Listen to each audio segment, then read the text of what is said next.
When the king of late-night television passed away, the world expected a grand farewell. There would be no parade of black cars, no glimmering Hollywood service, no crowd of admirers gathered to say goodbye. In the silence that followed, however, one name echoed louder than any other. A name no one expected, a figure who haunted the final chapter of Johnny Carson's life. It was the ghost of a past he had tried to erase, a friendship that had once burned with brilliance and ended in betrayal. Who was this person? Why did their story linger even after the lights went out on the man who had made millions laugh for decades? Johnny Carson had been the undisputed king of late night, a figure whose presence shaped the way America experienced television. Yet beneath the charm, the quick wit, and the nightly laughter, there was a complexity that few truly understood. His death would not be accompanied by public mourning, yet in that quiet absence, the world began to whisper of the one figure whose story remained unresolved. The guest whose shadow loomed larger than anyone could have imagined. On January 23, 2005, the man who had tucked America into bed for 3 decades passed away quietly at Cedars-Sinai Medical Center in Los Angeles. The official cause of death was respiratory failure, a result of the emphysema he had battled for years. He was 79. Jeff Sotz, Carson's nephew, released a statement that was simple, measured, and entirely in keeping with the man it described. Johnny Carson had been surrounded by his family, and their loss was immeasurable. There would be no memorial service. For someone who had lived under the glare of the spotlight for decades, performing nightly for millions, this decision was striking but entirely predictable. Johnny Carson was private, intensely private, and even in death he ensured that his personal world remained untouched by the spectacle that often accompanied celebrity. There would be no gathering of stars, no long lines of mourners, no stage for the collective grief of a nation. Instead, his passing was marked quietly, mourned personally by those closest to him, while the rest of the world tried to reconcile the absence of a man whose presence had shaped their nights for 30 years. Johnny Carson's life was defined by contrasts. On stage, he was magnetic, witty, and seemingly effortless, commanding an audience of millions with ease. Offstage, he was reserved, socially awkward, and intensely private. His friend and fellow host, Dick Cavett, recalled Carson's discomfort in casual social situations, how he struggled just to make small talk with fans outside the studio. Ed McMahon, Carson's loyal sidekick for over 30 years, captured the paradox perfectly. Johnny was comfortable in front of 20 million people and completely uncomfortable in front of 20. This duality defined him. The man who could elicit uproarious laughter from a national audience found the simplicity of personal interaction exhausting. He built walls around himself, a protective shell that shielded him from intrusion. And in death, Carson preserved this boundary. His body was cremated, and the ashes were entrusted to his wife, Alexis Moss. The absence of a public memorial was not a denial of his legacy. It was an extension of the privacy he had valued throughout his life. The world mourned in its own way. Tributes poured in from presidents and colleagues alike. President George W. Bush called him a steady, reassuring presence. Jay Leno, who succeeded him on The Tonight Show, hailed him as the gold standard. David Letterman, who Carson once deemed his spiritual successor, said poignantly, "All of us who came after are pretenders. We will not see the likes of him again." But amidst this public reverence, there remained an unseen story. One marked by unspoken betrayal, unresolved tension, and a friendship that ended in heartbreak. The unexpected guest at Carson's death was not a physical presence. It was the memory of a bond that had once been celebrated, a trust that had been shattered, and a figure whom Carson could never forgive. This ghost was Joan Rivers, the rising star whom Carson had once taken under his wing. Their story was one of mentorship, professional triumph, and ultimate betrayal. A narrative that defined both of their careers and haunted Carson until his final days.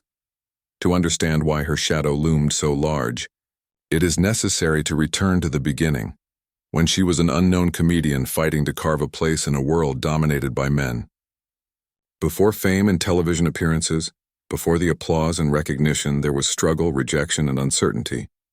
And it was in those moments of vulnerability and hope that Carson's intervention would change her life forever, setting the stage for one of the most dramatic rifts in late-night history. Before she became a household name, Joan Rivers was a young, struggling comedian, navigating the harsh realities of New York's entertainment world. She spent years performing in Greenwich Village clubs, sometimes passing the hat for a few coins that might not even return. She endured nights sleeping in her car, took temporary jobs to make ends meet, and faced repeated rejections that could have ended her career before it began. Even her earliest television appearances were marked by setbacks, including being banned from The Tonight Show after one unsuccessful try. By 1965, at the age of 31, industry insiders were already suggesting her career might be over. Her manager, who also represented Bill Cosby, arranged a mercy booking on The Tonight Show for Rivers, a last chance to impress the world. On the night of February 17, 1965, she walked onto the stage believing this might be her final opportunity. But something extraordinary happened. The audience responded to her energy, her wit, and her timing. It was a night when everything aligned perfectly, when every joke landed and the crowd's laughter felt like electricity. And most importantly, one person noticed: Johnny Carson. As Rivers sat down beside him after her set, Carson looked at her and said the words that would change her life forever. "You're going to be a star." On that stage, under the bright studio lights, a bond was formed, one that combined admiration, mentorship, and a professional partnership that would shape both of their futures. For Rivers, it was validation, the moment when all the struggle, the hardship, and the uncertainty finally paid off. From that night forward, Joan Rivers became a regular presence on The Tonight Show. Over the next 2 decades, she made nearly 100 appearances, each one reinforcing the chemistry that had first sparked on that February evening. Carson's mentorship was pivotal. He not only gave her the opportunity to perform, but actively supported her career, introducing her to television audiences and industry insiders. In 1968, when Rivers launched her own daytime talk show, Carson was her first celebrity guest, a clear sign of his faith in her abilities. Their on-air interactions were electric. Carson, the calm, unflappable host, and Rivers, the sharp, incisive comic, complemented each other perfectly. Audiences adored their banter, and colleagues marveled at the effortless humor they produced together. Over time, Rivers was entrusted with greater responsibility. She filled in as a guest host when Carson was on vacation, eventually becoming the show's permanent guest host in 1983. This position was not merely symbolic. It represented immense trust, a passing of the keys to the kingdom. Yet despite the apparent warmth of their professional relationship, the bond between Carson and Rivers was almost entirely transactional. Behind the cameras, the connection was distant. Rivers later admitted that their friendship existed entirely on screen during the performance, and that once the red light went off, their interaction was minimal. Carson's legendary aloofness created a barrier. Their partnership thrived under the glare of the studio lights but faltered in private. This dynamic, while unspoken, would later prove central to the heartbreak that ended their relationship. During the height of their collaboration, Rivers' career flourished under Carson's mentorship. She was seen as his heir, a trusted ally capable of maintaining the show's standard in his absence. Her role was secure, her talent visible, and her loyalty unquestioned. Rivers turned down numerous offers to host her own programs, choosing instead to remain at NBC, dedicated to The Tonight Show and her professional partnership with Carson. The trust Carson placed in Rivers was substantial. She wasn't merely a performer. She was the custodian of his legacy whenever he was away. Together they created television magic. On air, their humor, timing, and improvisational skills were unmatched, a combination of mentorship and raw comedic talent that resonated with millions of viewers. In public, they were the epitome of camaraderie. In private, the relationship remained distant but functional, a partnership defined by professionalism rather than intimacy. It was this precise mix of admiration, dependence, and hierarchy that made the eventual betrayal so devastating. Rivers had built her career under Carson's shadow, yet every step she took was underpinned by his influence. And it was this influence, coupled with the unspoken rules of their professional world, that would make the coming rupture so unforgettable. By the mid-1980s, the stability Rivers had relied upon began to shift. NBC extended Carson's contract for 2 years, but Rivers was offered only a 1-year deal, signaling uncertainty about her future. Soon a memo circulated at NBC listing potential permanent replacements for Carson. Rivers, who had spent decades building her presence on the show, was not on the list. For Rivers, the implications were clear and painful. Her long-standing role as Carson's trusted guest host was no guarantee of succession. The network seemed unwilling to envision a woman as the heir to the Tonight Show throne. At that vulnerable moment, a new player emerged. Fox, a fledgling network aiming to make a splash in late-night television. They approached Rivers with an offer that was impossible to ignore, a chance to lead her own show in the same time slot as Carson, with a staggering $10 million salary. The decision was professional, lucrative, and ambitious, yet it carried the weight of betrayal in the eyes of the man who had nurtured her career. Rivers accepted the Fox offer, launching The Late Show opposite Carson's Tonight Show. From Carson's perspective, this was more than a career move. It was a breach of loyalty. The man who had championed her, who had opened doors that no one else could, now found himself opposed on the airwaves by the person he had helped elevate.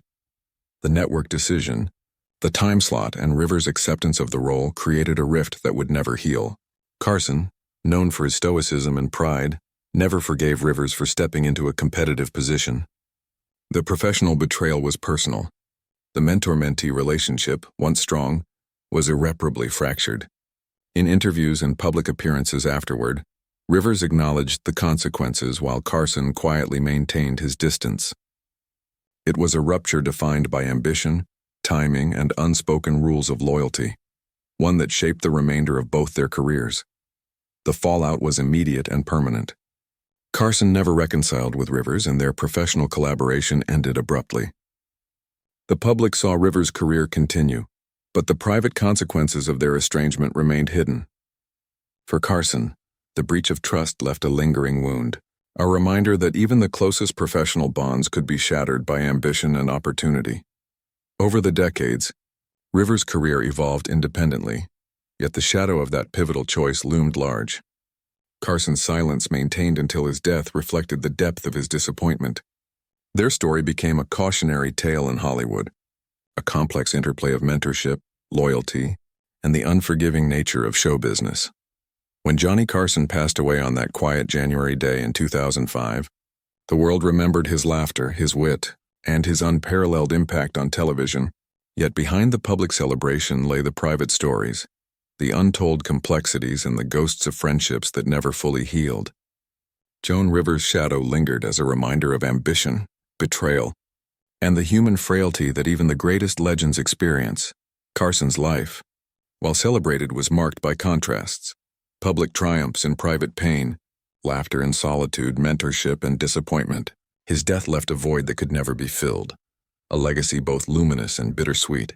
And somewhere in the silence of that final night, the memory of a broken friendship whispered one last time, echoing through the annals of late-night history, a haunting reminder that even greatness cannot escape the consequences of human choice. In 1986, Joan Rivers stepped into the limelight in a way that no one had anticipated. Her new show, The Late Show, launched on the fledgling Fox network, airing directly opposite Johnny Carson's Tonight Show. The timing was audacious, almost reckless, and the television world took notice immediately. Viewers were curious, some intrigued by her boldness, others skeptical about whether she could survive against the giant she had once called mentor. The stakes were high. Rivers was not merely starting a new program. She was stepping into a position that challenged the legacy of the man who had discovered her. Industry insiders were divided. Some praised her ambition, applauding her courage to take a stand and assert her own voice. Others criticized the decision, framing it as a betrayal of loyalty, an act of hubris that could damage both her career and her reputation. Behind the cameras, Rivers felt a whirlwind of conflicting emotions. Excitement surged through her veins. This was the opportunity she had longed for, the platform to finally shape her destiny. But alongside that thrill was a profound awareness of the personal cost. The bond with Johnny Carson, once unshakable, was fractured irreparably. Every step forward on that new stage carried the shadow of guilt and the knowledge that her mentor's approval would never again accompany her applause. While Rivers faced the glare of television lights and public scrutiny, Johnny Carson processed the news in his quiet, private way. Friends and colleagues reported that he was devastated, though he never made a public statement. For a man who had always maintained meticulous control over his life and image, this rupture cut deep. Carson's disappointment was silent, but palpable. Those close to him noted the unusual restraint in his interactions, the cold distance he maintained even with longtime associates. He rarely spoke of Rivers, yet in private moments his disappointment was evident. His sense of betrayal mirrored the emotional intensity he brought to his performances, albeit directed inward.